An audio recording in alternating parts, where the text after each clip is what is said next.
Ете. Почитувани гледачи, се наоѓаме во Заводот музеј Струмица, непосредно пред свеченото отворање на изложбата на гостинот Мицко Мице Јанкуловски.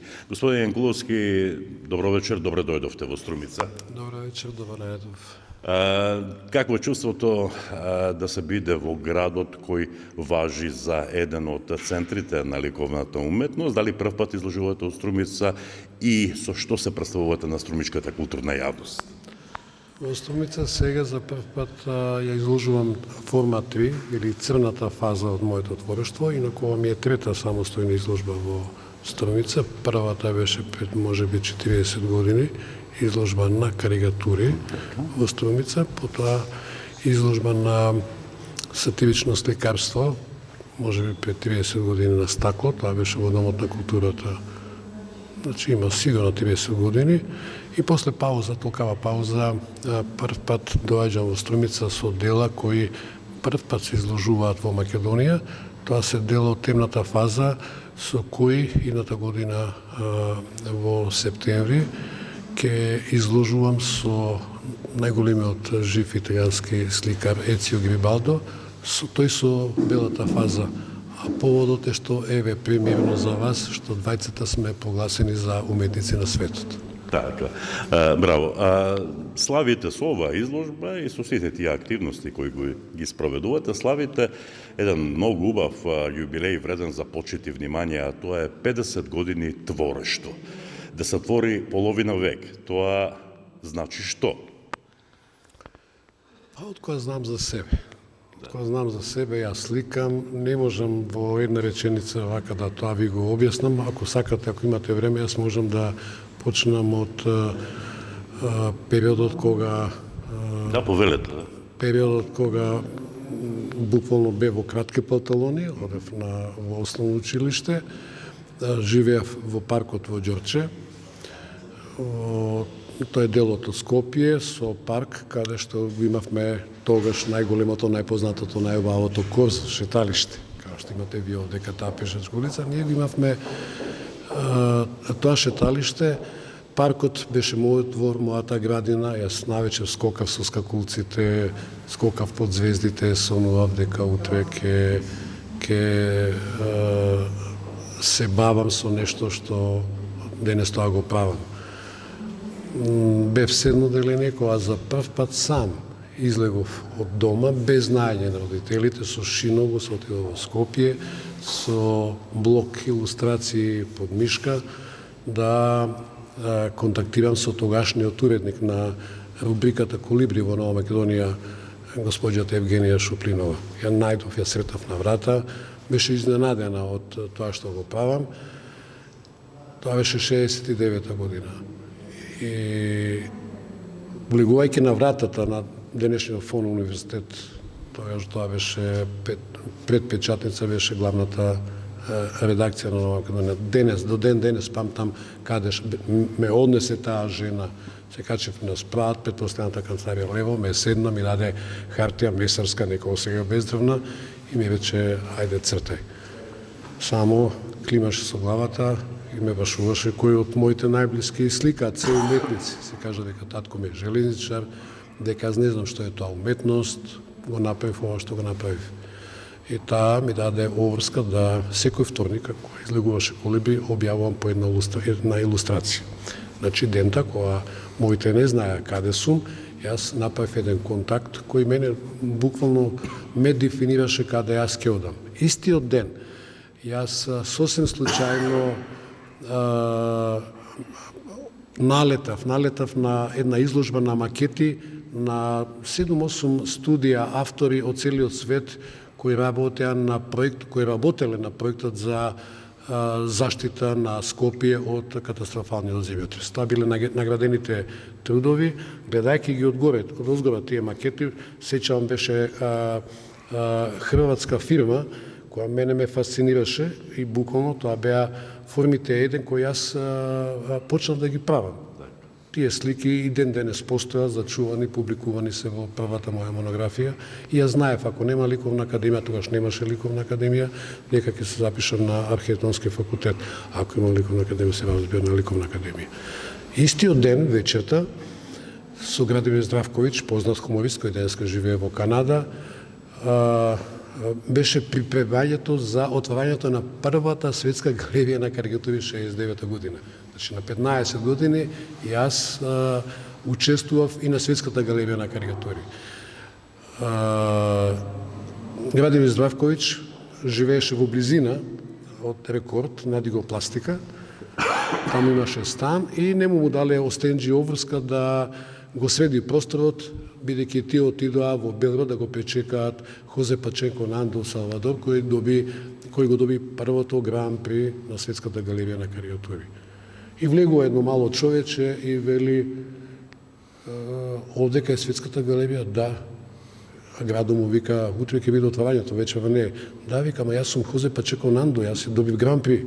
Како вие добивте гран при? Па нели вие сте во Белград, остенџи отидоа со возило да ве земат. Не, вика, јас дојдов во Солун на аеродром и дојдов тука. Значи, во истиот ден, прв и последен пат, татко ми ме има и Степано, а јас имав 3 клучни средби со Хозе Пачеко Нандо, добитникот на гран при на светската галерија на карикатури, на таа изложба на макети кои буквално делува, ме фасцинира и делува врз мене и почнав да објавувам илустрации во Колибри.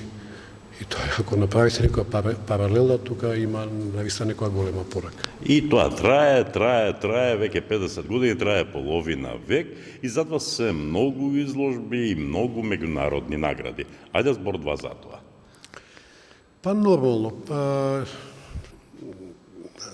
Уште како средношколец бев соработник на студентски збор, потоа станав уредник и заменик главен уредник на Весникот. Правев илустрации, тогаш не се печатеше медиумот Весникот офсет како денеска, току тоа беше олово, длабок печат. Јордан Плевнеш тогаш беше уредник за култура, вика Мице, до кога ќе печатиме како илустрација само фотографии, те молам направи некоја винетка. Почнав да правам винети намески за Весникот, да после 30 на години техничкиот уредник и на когој мој голем пријател Никола Симонски да тоа го зачува. И тоа е едно прекрасно богатство на нешто што интензивно јас во тој 70-тите години, еве конкретно 74-та, 75-та, 76-та година сум го цртал како винета за потребите на Весникот студентски збор. Тоа што јас тогаш сум го правил, тоа е всушност третата фаза од моето творештво. Тоа е ова, тоа се тие потези. Јас не сум знаел ни дека тоа е уметност, дека некој друг слика, дека се прават изложби и така натаму. Тоа го чувствував и чувствував убавина, леснотија при изразувањето. Тоа може би татко ми го видел, кој беше кондуктор во спални коли, патуваше на релација Атина-Минхен и ме носеше од Минхен. Платна му даваат патниците бакшиши од кафе, кола, пиво и така натаму. Тој сето тоа го собирал, го чувствувал во мене и ми носеше платна и бои, бидејќи немавме услови, и јас почнав многу интензивно да тоа го правам. Покрај карикатурата, се бавев со карикатура затоа што бев уредник. Да, знаеме од достан, да. Во студентски збор. Јас почнав да се бавам со анимација. Анимацијата можеби подсвесно делуваше да се бавам со сликарство на стакло, 30 на години форма 2 ја негував, за да пред 7-8 години почнам да се интересирам само за црната боја, а 4 години дефинитивно ги фрлев сите бои, четки и така натаму и сликам со акрилик или масло, но со несликарски прибор, со разни гребла, четки, чешли, шпакли, со прсти и така натаму и го добивам овој ефект. Овој ефект, ако посматрате како се движи, ако е на сончев простор изложено, како што се движи сонцето, ќе видите вие дека самата слика се движи. Или ако поставите подвижно светло, ќе видите дека самата таа структура прави една кинетика. Инаку, јас кога почнав 69-та година да сликам на платно, мене ме интересираше движењето, не уметност. Округлите форми, тоа е форма 1, ги движевме рачно или ги стававме на ротор и тие се движеа по 5-6 на еден панел и тоа нас не фасцинираше. Не со мене, сите мои комши бидејќи единствено во Ѓорче сликав, сите се бавевме со, не знам, механика, коли, поправавме така натаму, и тоа нас сите не возбудуваше буквално. И во тие 50 години, 50 на самостојни изложби во Македонија е Островница, ова е трета изложба, и надвор, црната фаза, морам да ви признам дека неверојатно е прифатена надвор, неверојатно. Сегде каде што учествувам ги добивам наградите, што е уште Многу награди има. За вас читав денес, за да се подготвам за наш разговор. Која е она што најмногу ви лежи на срце? Па може би последната, Ел Греко, наградата, најголемата награда во Грција, во Солун. Бев во еден проект Пикасо Енкуловски.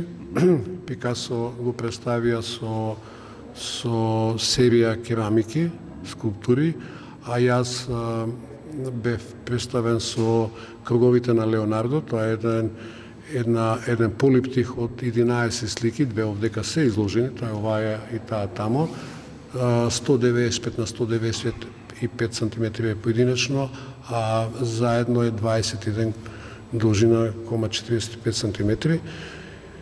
И тоа буквално грците ги имаше збунето.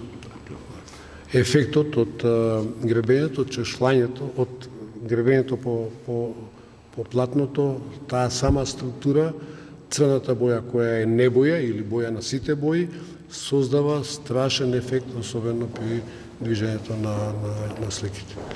Она што мене ми недостасува е меѓу многуте работи кои ми недостасуваат од едно време кога јас бев млад, е Остен. Колку вам ви недостасува Остен? Остен е во моментов приватен бренд. За жал, карикатуристите се полека се публикуваат, нема веќе, ги нема, затоа што медиумите веќе не оставаат, ниту печатени, ниту електронски медиуми простор, и она што беше како замав, ние бевме можеби центарот на светската карикатура в Скопје, кога 69-та, 70-та, кога се отвараа манифестациите, тоа беше главниот град на светската култура. Скопје беше центар на светската култура. Јас сум актуелен председател на Сдруженијето на карикатуристи. Тоа веќе го нема. Го нема, веќе младите карикатуристи не работат рачно, користат разни помагала, компјутери и така натаму. И се прашувам дали цртаат. Нашата светска галерија, 53-та година, обстојуваме да тоа бидат рачно изработени карикатури, но се потешко и потешко, се помалце и помалце, бидејќи времето е премногу динамично, интернет и мобилни телефони. А сепак прашањето беше ви недостасува, претпоставам, да. Да, и ние се обидовме и да излегуваме. Додека Дарко Марковиќ беше жив, тој беше главен уредник на вестникот. Уредници беа Миро Георгиевски и Васил Толевски, Миро за карикатура, Васил Толевски за... Беше чудо туку, да, Димитар. Да, Димитар Чудо, но значи тоа беше до пред 2-3 години. Сега, но нема кој да црта веќе, нема кој да пишува. Не може Васил Толевски и Миро Георгиевски да полнат самите. Дарко Марковиќ сам ги објавуваше своите карикатури. Нема. Значи тој ги нема преку светската галерија и преку графичката, изложбената карикатура, се обидуваме да ја задржиме карикатурата барем преку изложбениот простор. Полека, но сигурно луѓето доаѓаат веќе на изложба. Јас имам само уште едно прашање, а тоа е што за ликовен уметник како вас значеше ова 2020 година, која сите знаеме што ја одбележи. Одбележи пандемијата од COVID-19. Како е да се биде уметник во такво време? Прво, јас бев во Јујини позитивен. Поминав катастрофално лош. Ослабев 18 кг. Бев на граница. Тоа не знам што е. Тоа е некој џавол, некој паразит. Не верував дека буквално не верувам дека ќе се спасам од таа ситуација. Кога ја надминав кризата, јас не осеќав како и никој друг сликар, бидејќи ние сме како да има ковид секој ден, секоја година, бидејќи сме затворени во ателје и така можеме да комуницираме и да живееме со децении. И тоа нас не ни смета. Буквално, затоа што сами сме постојано во своето ателје, но недостасуваат голем број на манифестации кои се откажа, голем дел од тие манифестации прерасна во виртуелни манифестации и тоа загрижува. Во однос на творештвото не. Ова е создадена слика во времето на ковид. Значи, вакви се неколку со овој голем формат. И тоа е направено со задоволство. Раката буквално ми лебди, како да лета, дишам најнормално, најслободно. Мене тоа не ми сме. Него ни осушам. Не ни знам дека сум, не сакам ни да кажам дека бев позитивен на ковид. Постојано сум во ателје, сликам. Сега во ваква ситуација ќе внимаваме. Така, 50 години творештво, но претпоставувам овде не застанувате. Што понатаму? Па еве оваа изложба едната година ќе биде, овие дела ќе бидат изложени во Торино заедно со белата фаза на познатиот најголемиот италијански сликар Ецио Грибалдо. Добитници сме на наградата Уметник на светот двајцата и се надевам дека во рамките на Артисима, на големиот саем за уметност во Торино, ќе соодветно вистински ќе се представам и јас и уметноста на Македонија. Ви благодарам многу, ви посакам уште многу успеси понатаму. Фала и на вас. Фала.